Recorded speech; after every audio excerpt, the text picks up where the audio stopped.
What's up guys, welcome back to another MOTOBOB video, and today we're going to talk about these Continental TKC80s that are fitted onto my street twin just this weekend gone. Had a couple of days to get used to them, and of course this is not the most practical choice of tyre for commuting around central London. I did it for the looks, clearly. It looks like a Bonneville monster truck.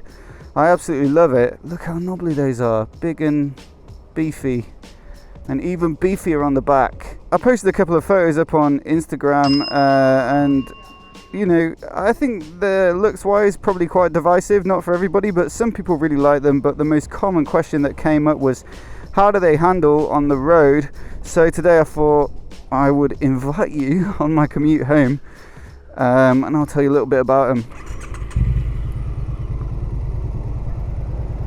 So I'm going to tell you a little bit about cornering and general handling. We'll talk about braking and then also ride comfort. But first up, handling.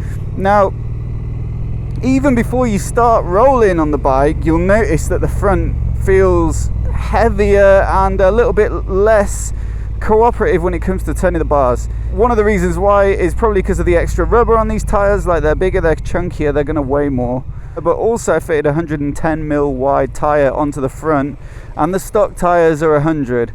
So again, that's going to add a little bit of extra weight and increase that sensation of like slightly heavier turning.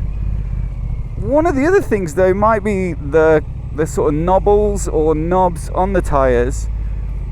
They're probably less likely to twist in the same way that a rounded smooth tyre is going to. So you know what that means is, like, when you're at slow speeds and you're filtering or doing slow maneuvers, it's going to need a little bit of muscling around compared to how it felt before.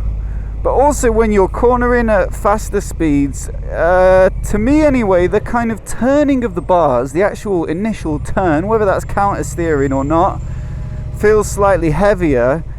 Then when it does drop in, when the bike does turn in, you'll feel it sort of bank over quite quickly. The turning is kind of quick. I wonder if that's to do with the profile being quite knobbly, that you know, you roll off the edge of those bigger chunks of tyre in the middle and onto the kind of shoulders of it, and that's going to mean that sensation is a little bit less gradual. So slightly more pressure on the bars to get the bike to turn in. When it does drop in, it's a little bit sharper, and then it'll stay on that line until you put a bit more pressure than usual to pick the bike back up, I guess. It's different, it handles differently. I wouldn't necessarily say it handles really badly. It's probably not quite as agile as you'd expect, but once you're used to it, it's pretty bearable and manageable, and it just feels kind of normal to ride after a few days now. But I definitely took it really easy the first time I rode it. But what about braking? Now, this is the one thing that really made me mull over whether to get these tyres on this bike or not, because like you can see, I'm not really doing any fast cornering at all, really. It's more like 10-20 mile an hour 90-degree turns around the middle of London at the traffic lights and stuff. But braking's a different matter. In this heavy traffic, you know, there's lots of occasions, be it pedestrians, cyclists, other bikers, buses pulling out, cars pulling out, people in front of you slamming on. There's lots and lots of reasons why you might have to brake quite quickly. And I would say that the road surfaces in London aren't always ideal. They can be wet, they can be dusty, they can be bumpy, they can be dirty, and there's a lot of speed bumps as well around South London. So braking performance was a little bit of a concern to me, and I was really expecting these brakes to lock up a lot. The Street Twin has ABS that you can't switch off, but still, you know, it's not going to save you all the time, is it, the ABS? But I gotta say, the braking performance for me seems fine anyway. Before I fitted them, I was thinking ahead and I thought, well, let's try out the stock Pirellis on the Street Twin, and at about 10 mile an hour just have a good jab on the rear brake and just see how easily I can get it to lock up, just so I've got a little, you know, feeling of reference for when I fit these tires. And I've tried the same thing with these Continentals on, And I mean, obviously you're more worried about it locking up at speed or in the wet or in the dirt, or, you know, slightly kind of silty road or something, rather than at that speed. But the sensations seem pretty similar to me, and that's when I do a lot of my sharp braking. Will be like when you filter in traffic like this and then somebody walks out. You're not going to be going 50-60 miles an hour in London. One thing though that I read in some of the reviews that I've definitely noticed is if you tend to trail brake at all, which is when you sort of finish your braking just as you start turning in, so rather than the kind of traditional way that you might be taught to brake of braking a straight line and then turn in, you might just do a little bit of extra braking there. A lot of reviews, or a couple of reviews at least that I read, said that these tyres, because the kind of knobs will give a little bit, they'll move, you're putting kind of two directions of grip on them there. You wanting them to go sideways, and also that kind of like braking lateral force on it as well.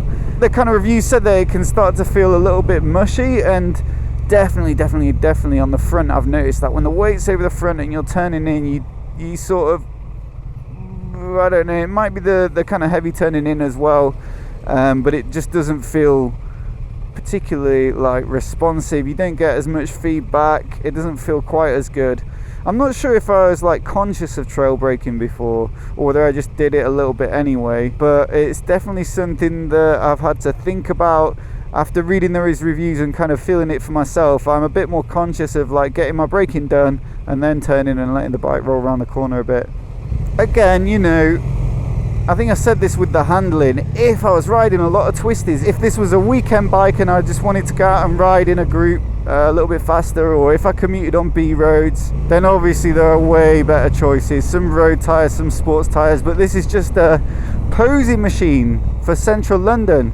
You can look at yourself in like shop windows like that and go, oh yeah, look how cool my bike looks with these knobbly tyres on. Well, the last thing I want to talk about today is like comfort of the ride. You might expect a little bit of lumpiness on these tyres, a little bit of vibration. It's not really noticeable, especially on a 900 twin like this with some louder exhaust fitted. It wasn't a particularly kind of buttery smooth ride before, and as I've already said, the road surfaces here, it's not like you're in Europe where it's like marble. They're pretty patchy at best, so I don't really notice it above, you know, 10 miles an hour. It's most pronounced between sort of 0 and 5 miles an hour. So when we get down to the lights here, it's about now that you can feel almost like you're riding over really finely rippled surface. And of course, when the lights go green, you're going to feel it again when you set off for a moment. It's not particularly bad. It doesn't really bother me at all, but some people it might bug them. To me, it's just no big deal. And then I guess the other factor you might consider a comfort thing is the noise they make. Because as you would expect, there's a little bit of road noise with the knobbly bits on the tarmac. It's not noticeable to me. I don't wear earplugs around town. And of course I've got the louder exhaust, as I said, so that might mask it a bit at these lower speeds. Above 40-50 miles an hour you can start to hear a sort of whirring noise, or is that how to describe it, like a whining noise? Probably when you get up to motorway speeds it'll be noticeable, but the wind noise, and if you wear earplugs on the motorway, which I do, I don't know if that's really going to bug you. But if you do a lot of that kind of riding, then again, might be a factor. What I can't really comment on yet is if any of these factors change as the tyres scrub in and ride in a little bit. I've only done 3 days of commuting and I only go about 10 miles each way at relatively low speeds, so they probably aren't fully scrubbed in, but maybe they'll you know, the kind of harshness of the turning in might change as the knobbly bits round off. And also I can't really comment on what sort of mileage you're going to get out of them, but safe to say, if you want good mileage, touring tyres are probably the way to go, and certainly these aren't the ones. I've read mixed reports of like a couple of thousand miles, or you know, more like 5,000 miles, but it seems to be the consensus that the rear wears out quicker than the front. Probably depends a little bit on how you ride and all that kind of thing. But I'll report back on that one. Anyway, let me know what you guys think. I'm sure some of you are going to say I'm daft for fitting these tyres, but I guess that's the whole point of a custom bike, is that it looks a certain way. It's not a particularly practical decision. The most practical bike is probably like keeping my old ER6 or something like that. It's a good cheap commuting bike and didn't really cost me anything. And so practicality has gone out the window. I hope you can all forgive me. So I'd like to hear what your thoughts are in the comments. Let me know if you've got questions about these tyres or anything else I didn't cover in this video. Again, give me a shout. But otherwise, hope you're well, and I'll catch you in the next video.